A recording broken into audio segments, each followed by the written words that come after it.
ফজরের সালাতের পরে ঘরে ঢুকেই আম্মাজান আয়েশাকে জিজ্ঞেস করতেন কোনো খাবার আছে? আম্মাজান আয়েশা যদি বলতেন আছে, তিনি সেটা খেতেন। কোনোদিন যদি বলতেন না ইয়া রাসূলুল্লাহ ঘরে তো খাবার নাই, তখন রাসূল সাল্লাল্লাহু আলাইহি ওয়াসাল্লাম বলতেন ফাইন্নী সাইম, অসুবিধা নাই, খাবার যেহেতু নাই আমি রোজা রেখে দিলাম। কত ইজি গোয়িং।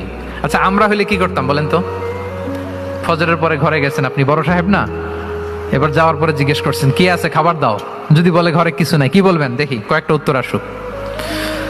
ফজরে মসজিদে অনেক কিছু করে টোরে ক্ষুধা পেটে ঘরে গেলেন, যে বললেন যে টেবিলে বসে বললেন যে খাবার দাও, এখন বলে যে কিছু নাই ঘরে, কি উত্তর আসবে? এখান থেকে একটা উত্তর আসুক, বলেন কি বলবেন? হ্যাঁ খবর আছে, এই তো। এদিকে বলেন আপনি কি বলবেন? আপনারা আলহামদুলিল্লাহ বলে না, কিন্তু বাসায় বলে না। পিছনে ভাবিরা আছে, এখন কিন্তু রিপোর্ট নেওয়া যাবে সহজে। তো যদি আমরা আলহামদুলিল্লাহ বলি, that is called easy going and flexible mindset. এটাই হওয়া উচিত, এটাই হওয়া উচিত।